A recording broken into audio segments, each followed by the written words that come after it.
ಸಿರಿಯಿಂದ ಸಿರಿಯನು ಬಿಡಿದು ಹರಗರ್ಪಿದೆ ಹರಿಹರಪುರದೆಡೆ ಸಾಟರಿಸುತ್ತ ಬಾಕನುರಿದು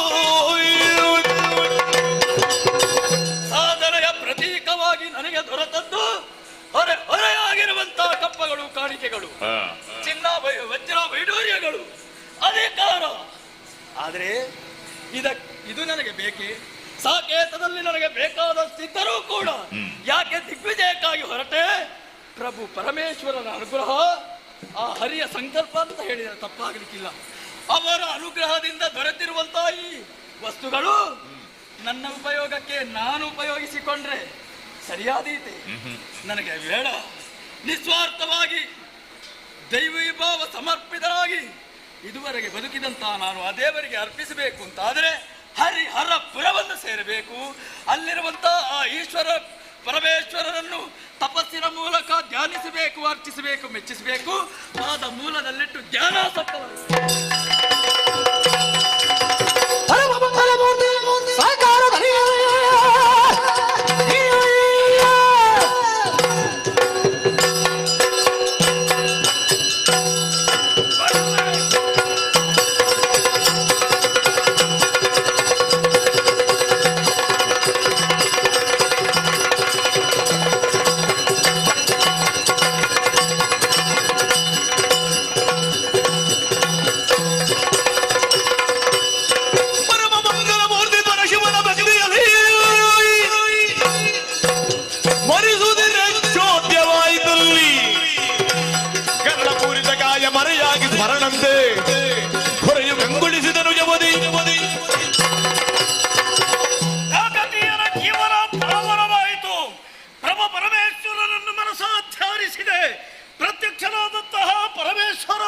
ವಿಶಿಷ್ಟವಾದಂತಹ ಅನುಗ್ರಹವನ್ನು ಮಾಡಿದವರಿದ್ದಾರೆ.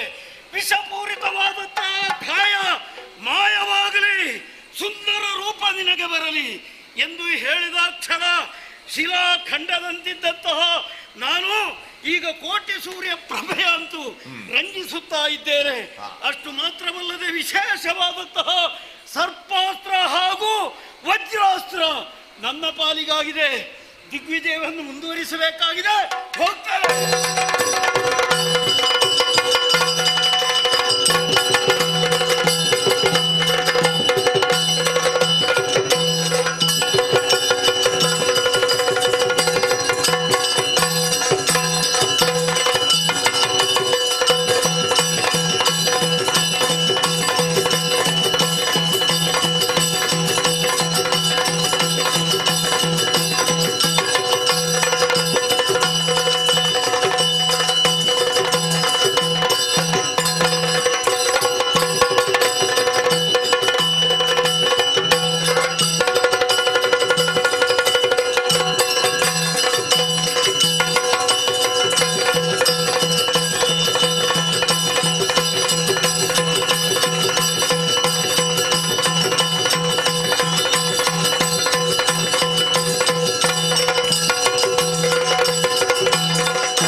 ಆದ್ರೆ ಪ್ರತ್ಯೇಕವಾಗಿ ಗುರುತಿಸೋಕೆ ಸಾಧ್ಯ ಆಗುವುದು ಎರಡು ನಕ್ಷತ್ರಗಳನ್ನು ಮಾತ್ರ, ಸೂರ್ಯ ಹಾಗೂ ಚಂದ್ರ. ಈ ಹೊತ್ತು ಪ್ರತಿ ಸೂರ್ಯ ಚಂದ್ರನಂತೆ ವೀರ ಪ್ರವೀರರಾದಂತಹ ನಾವು ಮೆರೆಯುತ್ತಾ ಇದ್ದೇವೆ. ಆದ್ರೆ ನಾವು ಇಷ್ಟು ಬೆಳೆಯುವುದಕ್ಕೆ ಕಾರಣ ಏನು? ಮಲಯ ರಾಜ ಮನೋಳಗೆ ತನ್ನಲಲನೆ ಜಗ ಅಂಜರಿಗಳು ಆ ಆ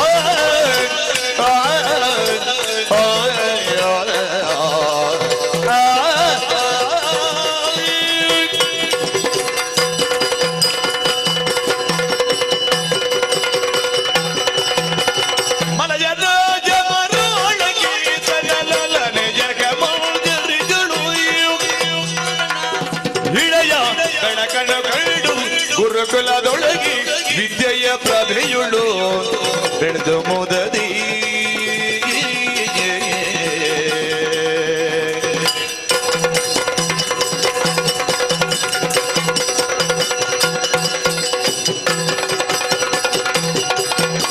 ಜಿಳೆಯ ಬೆಳಗ್ಗೆ ಗಂಡು ಗುರುಕುಲದೊಳಗೆ ಜಿಳೆಯ ಪ್ರಭೆಯುಳು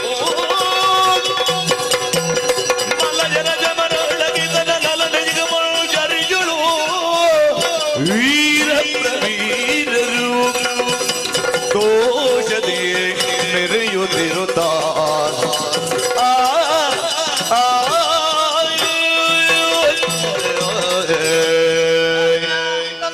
ಮಲಯರಾಜ ಮರಾಳಕೇತನ ಮಡದಿಯಾದಂತಹ ಮಂಜರಿಯ ಉದರದಲ್ಲಿ ಧರಿಸಿ ಲೋಕದ ಬೆಳಕನ್ನು ಕಂಡವರು. ರೂಢಿಯಲ್ಲಿ ಒಂದು ಮಾತು ಇದೆ, ವಿದ್ಯೆಹೀನ ಪಶು ಸಮಾನ ಎಂಬುದಾಗಿ. ಅದಕ್ಕಾಗಿ ಗುರುಕುಲವನ್ನು ಸೇರಿ ಯೋಗ್ಯವಾದ ಗುರುಗಳಿಂದ ವಿದ್ಯೆಯನ್ನು ಕಲಿತುಕೊಂಡವರು ನಾವು. ವಿದ್ಯೆಯನ್ನು ಕಲಿತು ಅರಮನೆಗೆ ಹಿಂದಿರುಗುವ ಸಂದರ್ಭ ತಂದೆಯಿಂದ ಅಪ್ಪಣೆಯಾಗಿದೆ ಅಲ್ಲ.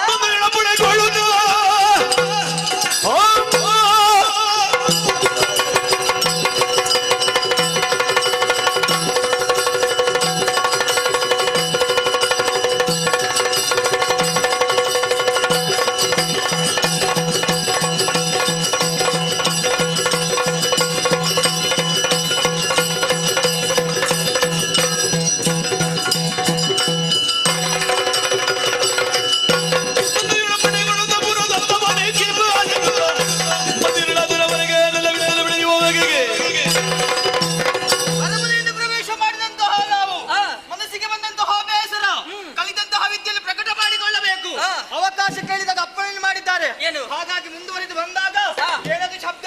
ಏನೋ ಒಂದು ಶಬ್ದ ಕೇಳ್ತಾ ಬೇರೆ ಉಂಟು. ಬರ್ತಾ ಇದೆ.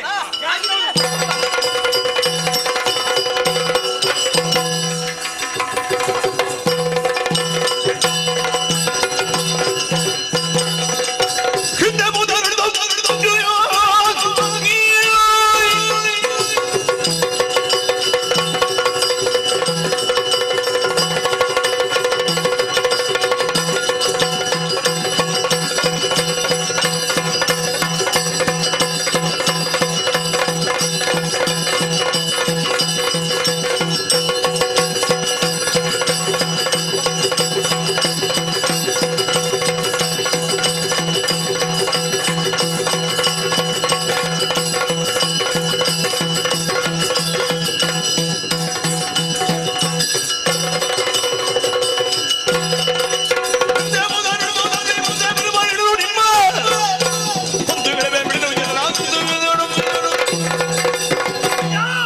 ನಿಲ್ಲಲ್ಲಿಯೇ ಮುಂದುವರಿಯದಿರು. ನಿನ್ನನ್ನು ನೋಡುವ ಯೋಗ್ಯತಾವಂತ ವ್ಯಕ್ತಿಯ ಹಾಗೆ ಕಾಣುತ್ತಾ ಇದೆ. ಆದ್ರೆ ನೀನು ಮಾಡಿದಂತಹ ಕೆಲಸ ನಮಗೂ ನಿಮಗೂ ಯಾವ ವೈರತ್ವವೂ ಇಲ್ಲ. ಸೇನೆಯನ್ನು ಕೂಡಿಕೊಂಡು ಬಂದಿದ್ದೀಯಾ? ಯಾಕೆ ಬಂದಿದ್ದಿ? ಎಲ್ಲಿಂದ ಬಂದಿದ್ದೀ ಹೇಳು. ಬಾಲಕರು ನೀವಾರು ನಿಮ್ಮೊಳಗೆ ಯಾರು ಬಾಲಕರು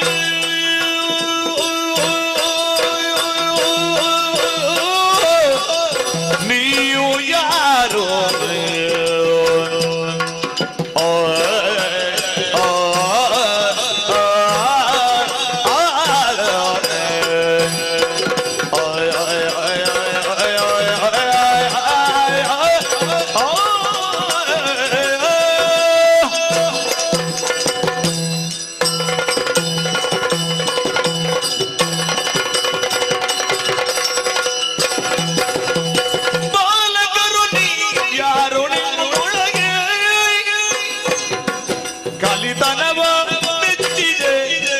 ಕಲಿತನವ ಮೆಚ್ಚಿದೆ ತಾಳುವಿಕೆಯೋದಿಲ್ಲ ನುಡಿ ನಡೆಗೆ ಕಲಿತನವ ಮೆಚ್ಚಿದೆ ತಾಳುವಿಕೆಯೋದಿಲ್ಲ ನುಡಿ ನಡೆಗೆ ಹುಡುಗಾಟ ಕೇತಗೆ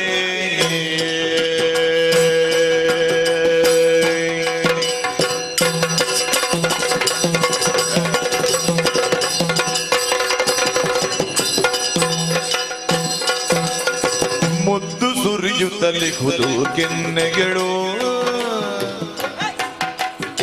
ಮುದ್ದು ಸುರಿಯುತ್ತಲಿ ಹುದು ಕೆನ್ನೆಗಳು ಕೆಂಪಿನ್ನು ಮಾದರಿ ಸಿದ್ಧವಾಗದ ಕಮಲ ಮೊಗ್ಗುಗಳು ಕೆಂಪಿನ್ನು ಮಾದರಿ ಸಿದ್ಧವಾಗದ ಕಮಲ ಮೊಗ್ಗುಗಳು ಕಮಲ ಮೊಗ್ಗುಗಳು ಬದ್ಧರಾಗದೆ ಮತಿ ವಿವೇಕದ ಶುದ್ಧಿಯುಳು ನೋಡಿದ್ದು ಕಾಣದೆ ಬಿದ್ದವರು ನೀವೆಂದು ನಡೆಯಿರಿವೆಂದು ಮಾತುಗಳಾಡದಿನೊಂದಳು ಬಿದ್ದವರು ನೀವೆಂದು ನಡೆಯಿರಿವೆಂದು ಮಾತುಗಳಾಡದಿನೊಂದಳು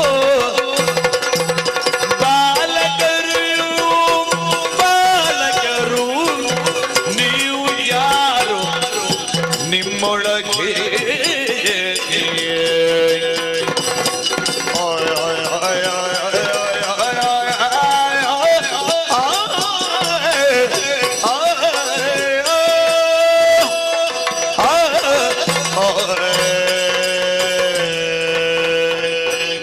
ಓ ಬಾಲಕರೇ, ಏನು ಕಡುಗಲಿತನದ ಕೆಚ್ಚಿದೆ. ಇದನ್ನು ನೋಡಿದ ಕ್ಷಣ ಖಂಡಿತವಾಗಿಯೂ ನಾನು ಮೆಚ್ಚಿದೆ. ಆದರೆ ಏನು? ನಿಮಗೆ ಇದೆ ಸ್ವಲ್ಪ ಹುಚ್ಚಿದೆ, ಆಯ್ತಾ? ಹುಡುಗಾಟಿಕೆ ಇದೆ. ಬಾಲಕರೇ, ಏನ್? ಯಾವ ರೀತಿಯಲ್ಲಿ ನಿಮ್ಮೊಂದಿಗೆ ಯುದ್ಧ ಮಾಡುವುದು ನನಗೊಂದು ಅರ್ಥವಾಗುತ್ತಾ ಇಲ್ಲ. ಯಾಕೆ? ನಿಮಗೆ ಒಂದು ಕಡಿಮೆ ಆಗ್ತದೆ, ಯಾವುದು? ಎರಡು ಹೆಚ್ಚಾಗುತ್ತದೆ. ಅರ್ಥ ಆಗ್ಲಿಲ್ವೇ? ಬಾಲಕರು ಎನ್ನುವ ಕಾರಣದಿಂದ ನಾನು ಉದಾಸೀನತೆಯಿಂದ ಯುದ್ಧ ಮಾಡಿದ್ರೆ ಅದು ನಿಮಗೆ ಕಡಿಮೆ ಆಗ್ತದೆ. ನನ್ನ ಪೂರ್ಣ ಪ್ರಮಾಣದ ಸಾಮರ್ಥ್ಯವನ್ನು ನಿಮ್ಮಲ್ಲಿ ನಾನು ತೋರಿಸಿದ್ರೆ ಅದು ಹೆಚ್ಚಾಗ್ತದೆ. ಒಂದು ಕೆನ್ನೆಯಲ್ಲಿ ಹಾಲು, ಮತ್ತೊಂದು ಕೆನ್ನೆಯಲ್ಲಿ ನೀರು. ಇನ್ನೂ ಮಾಸಲಿಲ್ಲ.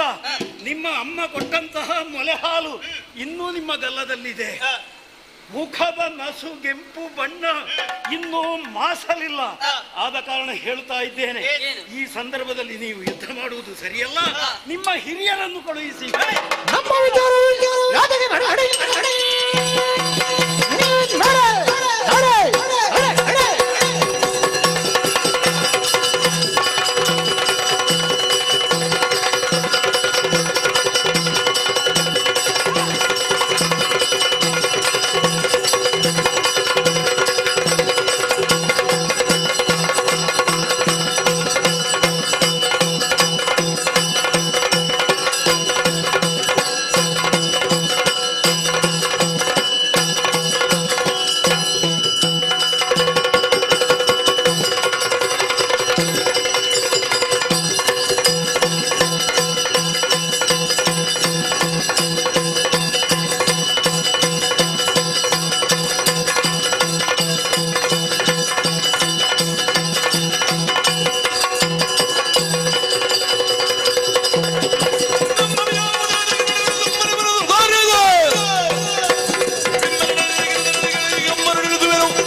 ಮನ್ನಿಸಿ ಕಾವುದೆಂದೆನಲು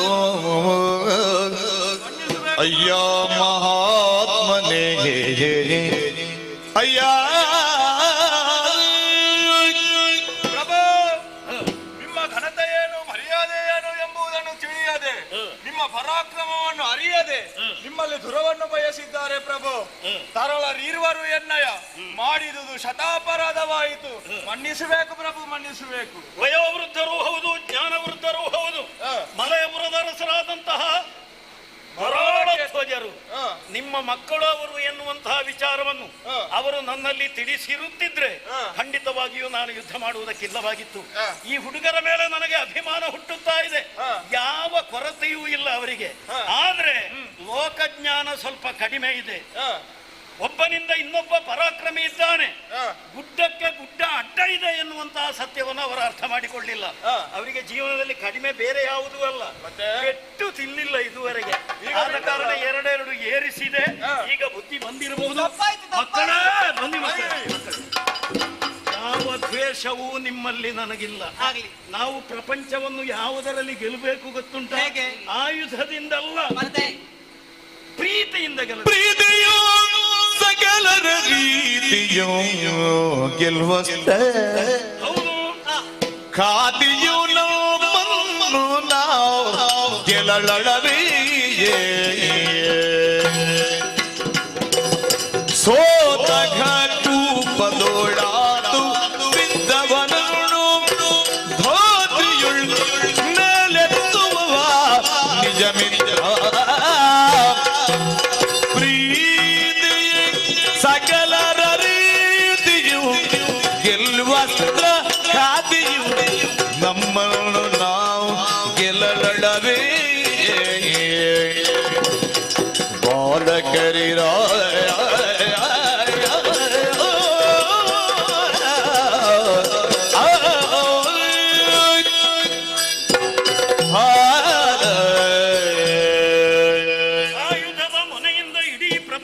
ಗೆಲ್ಲುತ್ತೇನೆ ಎನ್ನುವ ಹಾಗೆ ಯಾರಾದರೂ ಪ್ರಯತ್ನವನ್ನು ಮಾಡಿದರು ಎಂದಾದರೆ ಅವರಿಗೆ ತಾತ್ಕಾಲಿಕವಾದಂತಹ ಜಯ ಸಿಗಬಹುದು, ಶಾಶ್ವತವಾದಂತಹ ಗೆಲುವು ಸಿಗುವುದಕ್ಕೆ ಸಾಧ್ಯತೆ ಇಲ್ಲ. ಶಾಶ್ವತವಾದಂತಹ ಗೆಲುವು ಸಿಗಬೇಕಾದ್ರೆ ನಾವು ಪ್ರಯೋಗಿಸಬೇಕಾದಂತಹ ಅಸ್ತ್ರ ಒಂದೇ, ಪ್ರೀತಿ ಎನ್ನುವಂತಹ ಅಸ್ತ್ರ. ಪ್ರತಿಯೋರ್ವರನ್ನು ಗೆಲ್ಲುವುದಕ್ಕೆ ಸಾಧ್ಯ. ಶತ್ರುತ್ವದಿಂದ ಅಲ್ಲ, ದ್ವೇಷದಿಂದ ನಮ್ಮನ್ನೇ ನಮಗೆ ಗೆಲ್ಲುವುದಕ್ಕೆ ಸಾಧ್ಯ ಇಲ್ಲ ಎನ್ನುವಂತಹ ಸತ್ಯವನ್ನು ಈ ಹುಡುಗರು ಮನಗಂಡ್ರೆ ಖಂಡಿತವಾಗಿಯೂ ನಿಮಗಿಂತಲೂ ಹೆಚ್ಚು ಎತ್ತರಕ್ಕೆ ಈ ಮಕ್ಕಳು ಏರುವುದಕ್ಕೆ ಸಾಧ್ಯ. ಏನೇ ಆಗಲಿ ನನ್ನ ಸಂಪೂರ್ಣ ಆಶೀರ್ವಾದ ಈ ಮಕ್ಕಳಿಗೆ ಇದೆ. ಪ್ರಭು, ಒಂದು ಜಿಜ್ಞಾಸೆ ಉಂಟಲ್ಲ ಪ್ರಭು. ಏನು? ಬೆನಕನ ಅಯ್ಯನನ್ನು ಮೆಚ್ಚಿಸಿ ವರವನ್ನು ಪಡೆದು ಆ ಬಳಿಕ ದಿಗ್ವಿಜಯನ್ನು ಕೈಗೊಂಡವರು ನೀವು. ಆ ಹೊತ್ತಿನಲ್ಲಿ ರಣನೀತಿಗಳನ್ನು ಕಲಿತಿದ್ದೀರಿ. ಆ ರಣನೀತಿಯನ್ನು ನನಗೂ ಅರುಹಬೇಕಾಗಿ ಒಂದು ಭಿನ್ನ ಸ್ವಾಮಿ. ಖಂಡಿತವಾಗಿಯೂ ಅರುಹುವುದಕ್ಕೆ ನಾನು ಸಿದ್ಧನಿದ್ದೇನೆ. ಆದರೆ ಈಗ ನಾನು ಮಾರ್ಗ ಮಧ್ಯೆ ಇದ್ದೇನೆ. ದಿಗ್ವಿಜಯಕ್ಕಾಗಿ ಹೊರಟು ಅದನ್ನು ಸಂಪೂರ್ಣಗೊಳಿಸಿ ಆಗಲಿಲ್ಲ.